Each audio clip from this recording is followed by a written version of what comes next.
નમસ્તે દોસ્તો, મારું નામ રાઘવ છે. મારી ઉંમર 26 વર્ષ છે. હું એક નાના ગામમાં રહેતો હતો. અમારી પાસે થોડી ખેતી હતી અને ગરીબીમાં મેં મારું ભણતર પૂરું કર્યું.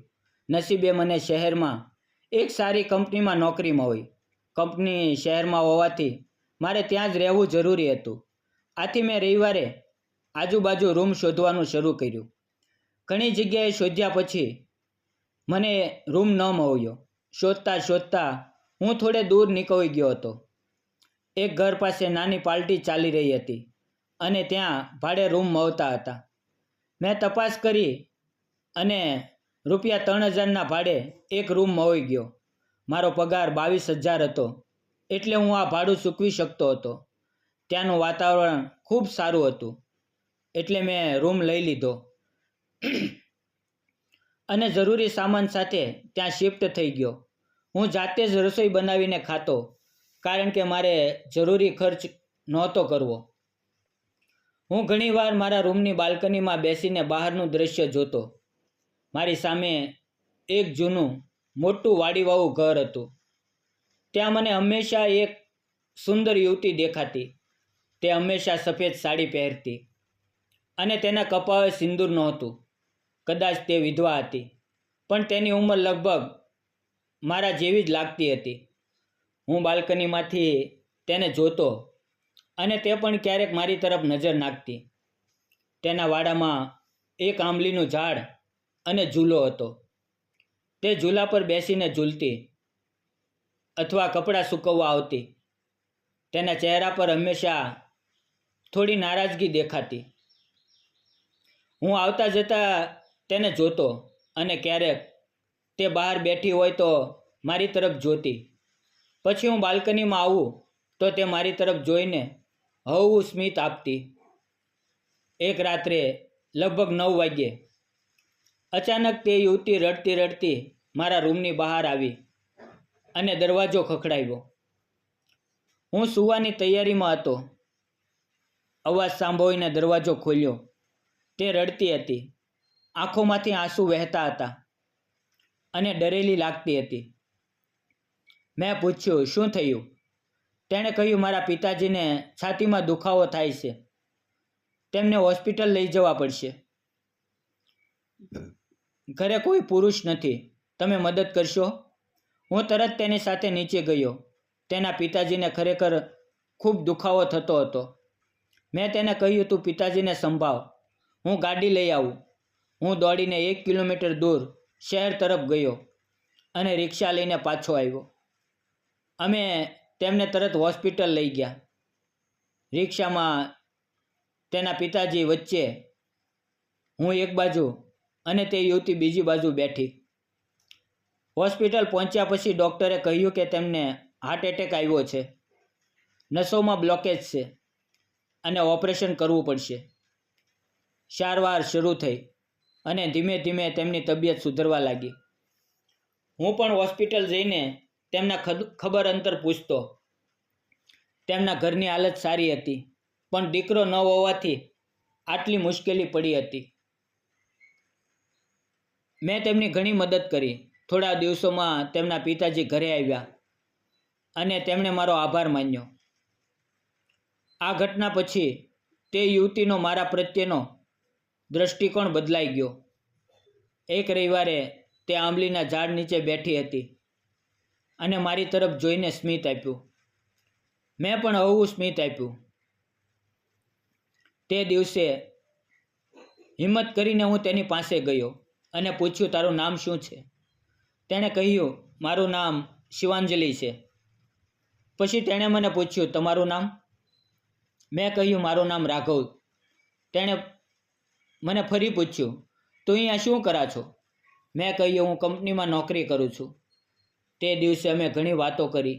તે ખૂબ સુંદર લાગતી હતી અને લાગતું હતું કે તેનું મન કોઈની સાથે ખુલીને વાત કરવા તલસી રહ્યું હતું. થોડી વાતો પછી હું નાસ્તો કરવા ગયો. હવે ધીમે ધીમે અમારી વાતો વધવા લાગી અને અમે સારા મિત્રો બની ગયા.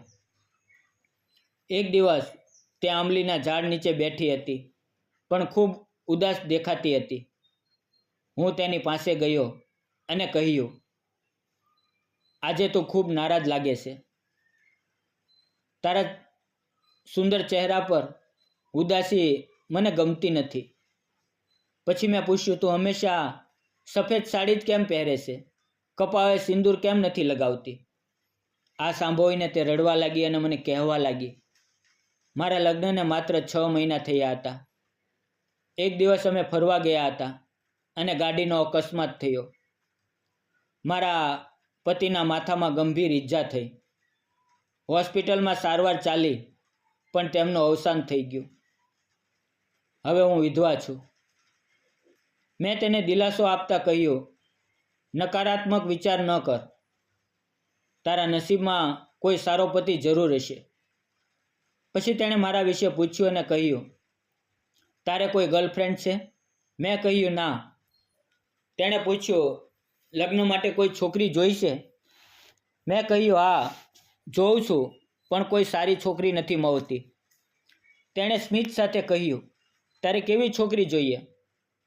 મેં તેની તરફ જોઈને કહ્યું, તારા જેવી સુંદર અને સમજદાર છોકરી મળે તો બહુ સારું. આ સાંભળી તે શરમાઈ અને નજર નીચે નાખી. અમારી વચ્ચે નજરોથી વાતો શરૂ થઈ અને લાગવા લાગ્યું કે અમે એકબીજાને પ્રેમ કરવા લાગ્યા છીએ. એક રવિવારે તેના મા બાપ સવારે 10 વાગ્યે ખેતર ગયા હતા અને તે ઘરે એકલી હતી. હું બાલ્કનીમાંથી જોતો હતો ત્યારે તેણે મને નીચે બોલાવ્યો. અમે ઘણી વાતો કરી. તેણે કહ્યું, હું તારા માટે ચા બનાવું. હું તેની સાથે તેના ઘરે ગયો. તેનો વાડો ખૂબ સુંદર હતો. હું સોફા પર બેઠો અને તે રસોડામાં ગઈ. થોડી વારે તે પાણીનો લોટો લઈને આવી અને તેનો હાથ મારા હાથને અડી ગયો. તે શરમાઈ અને સ્મિત આપીને ચા બનાવવા ગઈ. તેની શરારતી સ્મિતે મારા દિલમાં તોફાન મચાવી દીધું. હું ધીમે ધીમે રસોડામાં ગયો. તે મને જોઈને ફરી શરમાઈ. ત્યારે ચા ઉભરાઈ અને ગેસ પર ફેલાઈ ગઈ. તેણે ગેસ બંધ કર્યો, ચા કપમાં નાખી અને મને આપી. પછી હું હોલમાં બેઠો અને તે પણ ચાનો કપ લઈને મારી બાજુમાં બેઠી. તે સમયે વાતાવરણ ખૂબ રોમેન્ટિક બની ગયું. અમે ચા પીતા પીતા એકબીજાને નિહાળતા હતા. જ્યારે મેં ખાલી કપ આપતી વખતે તેનો હાથ પકડીને તેને મારી તરફ ખેંચી. તે મારી નજીક આવી અને મારી આંખોમાં જોવા લાગી. તે પળે મેં તેને ફરી બાહોમાં ભરી લીધી અને અમે ઘણીવાર એકબીજાને ગળે લગાવ્યા. જ્યારે અમે છૂટા પડ્યા ત્યારે અમને ખ્યાલ આવ્યો કે અમે ખરેખર એકબીજાને પ્રેમ કરીએ છીએ. થોડી વારે તેણે કહ્યું, મા બાપ ખેતરથી આવવાના છે, તારે જવું જોઈએ.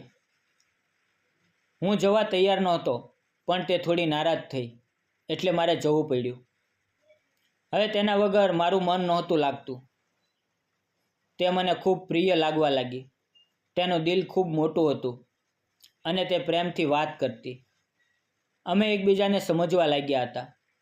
રોજ સાંજે અમે આંબલીના ઝાડ નીચે મળતા અને વાતો કરતા.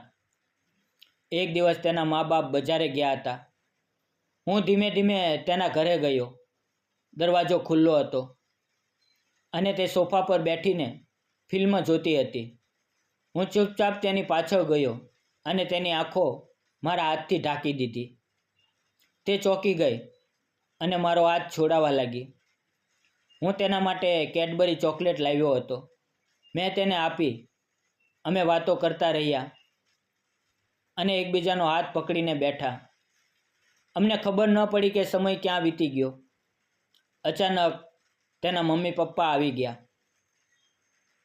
અને અમને હાથ પકડેલી હાલતમાં જોયા.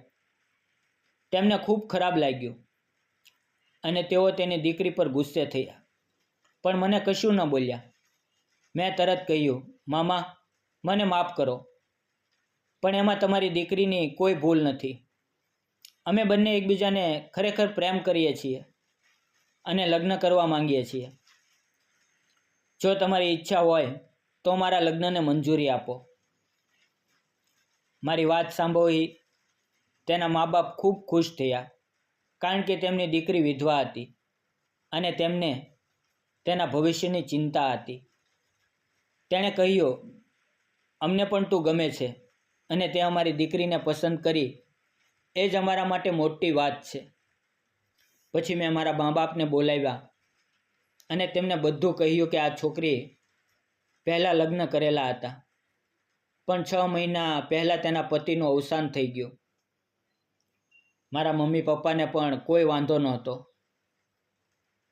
અને તેમને પણ શિવાંજલિ ગમી. પછી અમારા લગ્ન ધામધૂમથી થયા. હવે હું તેના વાડામાં જ રહું છું, કારણ કે તેમની પાસે દીકરો નહોતો. તેમને દીકરો મળ્યો અને તેમની દીકરીને પતિ. મને પણ એક સુંદર સમજદાર પત્ની મળી. હવે અમને એક પ્યારો દીકરો પણ થયો છે, જે દેખાવે તેની મા જેવો છે. તેના મા બાપ પોતાના નાનીને રમતો જોઈને ખૂબ ખુશ થયા છે. મારા મા બાપ પણ અઠવાડિયે 1-2 વાર પોતાના પુત્રને જોવા આવે છે. અમારો સંસાર હવે ખૂબ સુખ અને આનંદથી ચાલે છે. અમને હંમેશા અમારા શરૂઆતની મુલાકાતો યાદ આવે છે. એ દિવસો ખરેખર ખૂબ સુંદર હતા. શું તમારા જીવનમાં પણ આવા કોઈ ખાસ દિવસો આવ્યા છે? આવી અનમોલ ક્ષણોને ક્યારેય ચૂકશો નહીં. આ વાર્તા તમને કેવી લાગી? કોમેન્ટમાં જરૂર જણાવજો. જો પસંદ પડી હોય તો ચેનલને લાઇક, શેર અને સબસ્ક્રાઈબ કરજો. મિત્રો, વાર્તામાં આવેલા નામ, પાત્ર અને ઘટના ફક્ત કાલ્પનિક હતા. તેનો કોઈ પણ વ્યક્તિ, જાતિ કે ધર્મ સાથે સંબંધ નથી. આ વાર્તા ફક્ત મનોરંજન અને શૈક્ષણિક હેતુ માટે બનાવવામાં આવેલી હતી. તેને અન્યથા ન જોશો. ફરી મળશું આવતીકાલે એક નવી વાર્તા. ત્યાં સુધી આવજો. ધન્યવાદ મિત્રો.